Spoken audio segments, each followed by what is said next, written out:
All right, guys, welcome back. Today I have a kind of unusual topic for this channel, but something that is near and dear to my heart. That is the Aku brand of combat boots. This is all part of their tactical line. I've been a huge fan of them. I think that they do not get the kind of exposure or notoriety that they really deserve in the U.S. market. I'm wearing these boots, a few different models for probably around 6 or 8 years now. And I'm like 100% satisfied. I think they have a lot of great features. I just kind of want to talk through some of the boots that I've worn and what I like about them. So over here on the left, these are both the Bosco boot. I think it's 564 is a model. There's a different model that's extremely similar called like the Spider, and those are going to have like a rubber toe cap. Right, but these don't have that. This is like a little bit of an earlier model. Aku does a great job of explaining what the boot's designed for. They say it's for kind of like urban technical kind of operations, and I would agree. It's definitely a light and fast boot. Some things that I like about it are going to be this kind of like rough out leather kind of thing here. Think of it as like a approach shoe meets a climbing shoe meets an assault boot. So this is really great for grabbing onto very thin holds and stuff like that you would see either when climbing kind of like a rocky or a urban environment. We see too, very thin heel, very little drop. I'm a huge fan of that. You can definitely move very quickly in these. They're pretty light. I'll put some weights in the description below for you guys about what like a single boot weighs.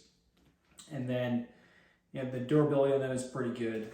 So I've had both of these pairs of boots for a while, and we see that tread is holding up really well.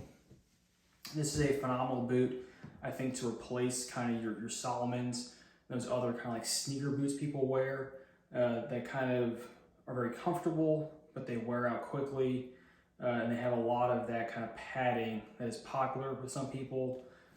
If you prefer like a lighter boot with less padding, like a thinner fit to the ground, highly recommend these. See, I got them in black, right? So that's kind of like my walk around like a normal person color boot. And then these are in like a pretty nice colorway that I think pairs well with multicam if that's what you're wearing. It kind of fits across the course there. We see they are black on the rand, black color, but some dust and dirt will definitely help obscure that. On the right, we got the Pilgrims. So this is clearly a heavier boot. Aku says this is for like a moderate to a full load, which again, I think is a pretty accurate description. Thicker heel, a little sturdier, a little bit heavier. And this is what you want to wear if you're rucked up, you're carrying a ton of weight, something like that. I wear these pretty regularly in a uniform daily, and I'm a huge fan of them. You'll see this model in use with a lot of Europeans. Obviously, Italian boot company, they have some foreign contracts, foreign sales, foreign to us.